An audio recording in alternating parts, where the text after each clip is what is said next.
India's #1 AI empowered institution, JKKN. Admissions open for engineering, pharmacy, allied health sciences, arts, nursing and dental. JKKN Institution, Kumarapalayam. Karthiyayini யாரு? ஒரு பட்டியல் வேட்பாளர் ஆக்கியிருக்கோம்ல, திருமாவளவனுக்கு எதிராக ஒரு வேட்பாளர் நிப்பாட்டிருக்கோம்ல. கார்த்தியாயினி பட்டியாலினி பொண்ணு தானே, போய் சேர்ந்துருக்கா இல்லையா? கண்டிப்பாக ஜூன் 4ஆம் தேதி அது பட்டியலின மக்களுக்காக ஒதுக்கப்பட்ட ரிசோர்ட் தொகுதி தானே. அங்கே பட்டியலின மக்களுடைய வாக்கு தானே அதிகம். ஜூன் 4ஆம் தேதி பாருங்கள், பட்டியலின மக்கள் எவ்வளோ பேர் கார்த்தியாயினிக்கு ஓட்டு போடுறான்னு பாருங்கள். நிறுத்துகிறோம்ல, நாங்கள் வேட்பாளர் இருக்காங்கல்ல, நாங்கள் எங்கள்கிட்ட கட்சி இருக்குல்ல, நாங்கள் கொண்டு போய் சேர்க்குறோம்ல. நாங்கள் இப்போ தான் கட்சி வளர்ந்துக்கிட்டு இருக்கோம், இப்போ தான் அடிப்படையாக வளர்கிறோம். இப்போ தான் எங்கள் எதிரியை ஃபிக்ஸ் பண்ணிவிட்டு நாங்கள் அரசியல் கட்சி நடத்துறதுக்கு வெளியே வந்திருக்கிறோம். 80களில் எங்கள் கட்சி துவக்கப்பட்டாலும் 80களிலிருந்து இங்கே கட்சி இருந்தாலும் 90களிலே நாங்கள் சட்டமன்ற உறுப்பினரை தனியாக நின்று பெற்றிருந்தாலும் கூட இந்த 2020க்கு பிறகுதான் அண்ணாமலை என்கின்ற ஒரு பெரும் தலைவன் வந்த பிறகுதான் பிஜேபி என்கின்ற இயக்கமும் தாமரை என்கின்ற சின்னத்தையும் முண்டு இடுக்கு சந்து பொந்து மூளை முடுக்கு எங்கே பார்த்தாலும் கொண்டு போய் நாங்கள் சேர்த்துருக்குறோம். இன்னும் நாங்கள் வளரணும். ரஞ்சித் ஒரு மாயை தோற்றத்தில் வாழக்கூடிய சகோதரர், நல்ல நண்பர், என் அன்பு சகோதரர். அவர்லாம் மாயை தோற்றத்தில் வளர்கிறார். மாயை தோற்றத்தில் பிஜேபின்னு ஏதோ பூதம் பிசாசுன்னு நினச்சிக்கிட்டு இருக்கார். அப்படி ஒரு பிம்பத்தை கட்டமைக்கிறவங்களுடைய மூளைச்சலவை செய்யப்பட்டு விட்டார் திரு ரஞ்சித்லாம் நான் நினைக்கிறேன். ஏன்னா இவங்களுக்கு என்ன, பிஜேபி 10 வருஷம் நாட்டை ஆண்டுடுச்சு சார். பிஜேபி பட்டியலின மக்களுக்கு எதிராக இன்னதை செஞ்சிச்சுன்னு ஒன்று சொல்லுங்கள். உடனே திரௌபதி முர்மு அவர்களை பாராளுமன்றத்துக்கு கூப்பிடல, ராமர் கோயில் திறக்க கூப்பிடல அப்படின்னு கம்பு சுற்றுவானுங்க. பாராளுமன்றத்தின் முதல் கூட்டத்தொடர் அவங்க தானே துவக்கி வச்சாங்க. இந்த ராமர் கோயிலுக்கு போய் ஆரத்தி காட்டிட்டு வந்தாங்கல்ல, அது ஒரு புரட்டக்கால். பிரதமர் திறக்கணுங்கிறது புரட்டக்கால். பிரதமர் ஜனாதிபதி கலந்துக்கிறப்ப ஜனாதிபதியை மீறி பிரதமர் திறக்க முடியாது. அதனால் செய்யப்பட்ட ஒரு சின்ன அட்ஜஸ்ட்மெண்ட் விழா, இதை சொல்லக்கூடாது. பாரதிய ஜனதா கட்சிக்கு 3 முறை ஜனாதிபதியை உருவாக்கக்கூடிய வாய்ப்பு கிடைச்சிது. ஒரு முறை அப்துல் கலாம் அவர்களை உருவாக்கணும். அவர் ஹிந்து இல்லை, ஒரு இஸ்லாமியர். அவரை நாங்கள் ஆக்கணும். அவரை இஸ்லாமியருங்கிறதுக்காக நாங்கள் ஆக்கலை. அவர் ஒரு விஞ்ஞானி, இந்த நாட்டினுடைய சொத்து, இந்த நாட்டினுடைய அசட்டு அப்துல் கலாம் என்கின்ற விஞ்ஞானி. அவரை ஆக்கணும். ரைட்டுங்களா? 2வது தடவை வாங்குறப்ப பட்டியலினத்தை சார்ந்த ராம்நாத் கோவிந்த் அவர்களை ஆக்கினார்கள். 2வது முறை பண்ணுறப்ப ராம்நாத் கோவிந்த் அவர்களை ஜனாதிபதி ஆக்கணும். 3வது முறை வர்றப்ப துணை ஜனாதிபதியாக இருந்து பாரதிய ஜனதா கட்சியினுடைய தேசிய தலைவராக பணியாற்றி மத்திய அமைச்சராக வாஜ்பாய் காலத்தில் பணியாற்றிய வெங்கையா நாயுடு அவர்களை ஜனாதிபதியாக வேட்பாளராக அறிவித்திருக்க முடியும். அறிவித்திருந்தால் அவர் வெற்றியும் பெற்றிருப்பார். இருந்தும் துணை ஜனாதிபதியாக இருந்த வெங்கையா நாயுடுக்கு ஓய்வை கொடுத்துவிட்டு திரௌபதி முர்மு என்கின்ற பழங்குடி இனத்தை சார்ந்த அம்மாவை நாங்கள் ஜனாதிபதியாக பாரதிய ஜனதா கட்சி வெற்றி பெற செய்தது. ஆனால் சிறுபான்மையினரின் காவலர் என்று தன்னை கூறிக்கொள்ளக்கூடிய, சிறுபான்மை மக்களுடைய ஓட்டுக்களை பிச்சை எடுத்து தன்னகத்தை கொண்டிருக்கக்கூடிய திராவிட முன்னேற்ற கழகம் 2வது முறை அப்துல் கலாம் அவர்களையே ஜனாதிபதியாக தேர்வு செய்யலாம் என்ற பேச்சு வந்த பொழுது அன்றைய திமுகவின் தலைவர் கருணாநிதி அவர்கள் கலாம் என்றால் கழகம் அப்படின்னு சொன்னவர். அவ்வளோதான். அவங்க ஒரு விஞ்ஞானி மேலேயும், ஒரு அணு விஞ்ஞானி மேலேயும், ஒரு ராக்கெட் விஞ்ஞானி மேலேயும், ஒரு பல தரமான மாணவர்களை உருவாக்கி இந்த சமூகத்திற்கு நல்ல விஞ்ஞானிகளை உருவாக்கி கொடுத்த ஒரு மாபெரும் பேராசிரியருக்கு, ஒரு இஸ்லாமிய சமூகத்தை சேர்ந்த ஒரு மனிதனுக்கு திமுக கொடுக்கக்கூடிய மரியாதை இவ்வளவுதான்.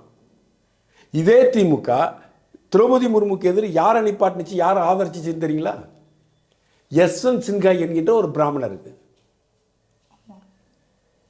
நாங்கள் தானே சமூக நீதி காவலர்கள். சிபுசேரன் இன்னைக்கு ஜெயிலில் இருக்கார். சிபுசேரன் இன்னைக்கு ஜெயிலில் இருக்கார். ஆனால் ஜனாதிபதி தேர்தல் வந்தப்ப பழங்குடியின பெண்ணாக இருப்பதனால் நாங்கள் முர்முவுக்கு ஆதரவு தெரிவிக்கிறோம் சிபுசோரன். ஏன்னா திரௌபதி முர்முவை நான் பிஜேபியாக பார்க்கவில்லை, ஒரு ஒடுக்கப்பட்ட சமூகத்திலிருந்து எழுந்து வந்திருக்கக்கூடிய மலைவாழ் மக்கள் பிரதிநிதியாக நான் பார்க்குறேன்னு சிபுசேரன் செஞ்சார்ல. மாயாவதி பண்ணுச்சில்ல, சமூக நீதி காவலர்கள் சொல்லிக்கூட திமுக ஏன் செய்யலை? ஒரு பிராமணருக்கு ஓட்டு கேட்டாங்க. இதுதான் இவங்க சமூக நீதி.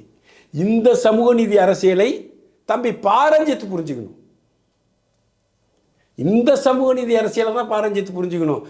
பட்டியலின மக்களிடம் பாஜக வளரலன்னா வளர்ந்துருக்கோங்கிறேன் நான். முன்னாடி 0ல் இருந்தோம், இப்போ 1% மக்கள் பட்டியலின மக்கள் எங்களை நோக்கி வந்திருக்கிறாங்க. பட்டியலின அணித்த எஸ்சி எஸ்டிக்கு பிரிவுக்கு மாநில அளவில் ஒரு அமைப்பையே நாங்கள் வச்சுருக்கிறோம். குரோத் ஆகிட்டே இருக்கும். தம்பி ரஞ்சித் அவர்களுக்கு ஒரு அன்பான ஒரு செய்தி. ரஞ்சித் தம்பி, மிக விரைவில் 2031க்குள் பட்டியலினத்தை சார்ந்த 60% வாக்குகளை பிஜேபி தன்னகத்தை கொண்டிருக்கும். கவலையப்படாதீங்க, நீங்கள் எய்த்துக்கிட்டே இருங்க. ஏன்னா உங்களுக்கு பிஜேபினா என்னன்னு தெரியாது, ஆர்எஸ்எஸ்னால் என்னன்னு தெரியாது, இவங்களோட சித்தாந்தம் என்னன்னு தெரியாது.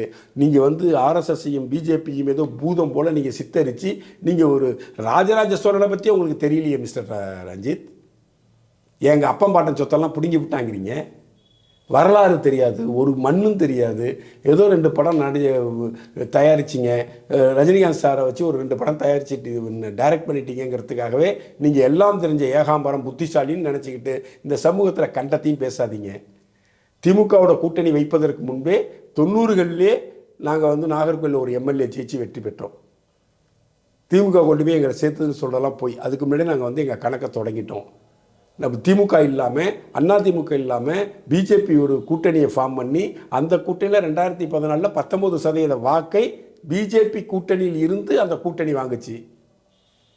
இந்த இப்போ 2022 நடைபெற்ற நகர்ப்புற உள்ளாட்சி தேர்தல்களில் 40% வேட்பாளரை மட்டுமே நிறுத்தி நாங்கள் 12% வாக்குகளை பெற்றோம். அதெல்லாம் பட்டியலின மக்கள் ஓட்டு போடாமலாம் நாங்கள் இந்த சதவீதம் ஓட்டை வாங்கியிருப்போம். ரஞ்சித், வாய் இருக்குது, எதை வேணாலும் பேசுகிறாங்க. இந்த திருமுருகன் காந்தி, இந்த கருப்பழனியப்பன், இந்த பாரஞ்சித்து, வெற்றிமாறன், இதெல்லாம் ஒரு மாயையில் விழுந்து கடந்து இந்த திராவிட மாயையை எடுத்து பூசிக்கிட்டு ஏதோ ஒரு நிலைப்பாட்டுக்குள்ளே இருக்கிறாங்க.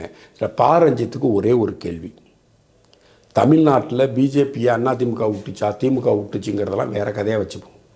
நீங்கள் திருமாவளவனை பார்த்து தில்லு இருந்தால், நீ நேர்மையான மனிதனாக இருந்தால், நீ உண்மையை பேசக்கூடிய இந்த சமூகத்தில் ஒரு மாற்றத்தையும் சமூக புரட்சியையும் ஏற்படுத்த வேண்டும் என்ற நோக்கத்தில் வாழக்கூடிய மனிதனாக இருந்து நீலம் என்ற அமைப்பை நீ உருவாக்கி வைத்து கொண்டிருந்தால், நீ திருமாவளவனை பார்த்து ஒரே ஒரு கேள்வி கேளு.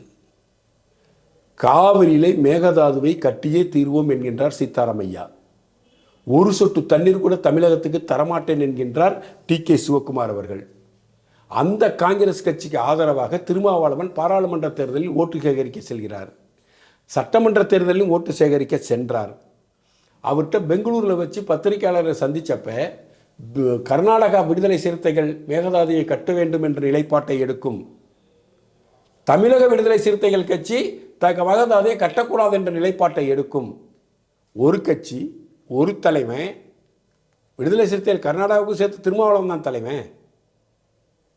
அவனே சொல்கிறான், தலைவனே சொல்கிறான், கர்நாடகாவில் நாங்கள் காவேரி சம்பந்தமாக வேறு நிலைப்பாட்டு எடுப்போம், தமிழ்நாட்டில் வேறு நிலைப்பாட்டு எடுப்போங்கிறான்.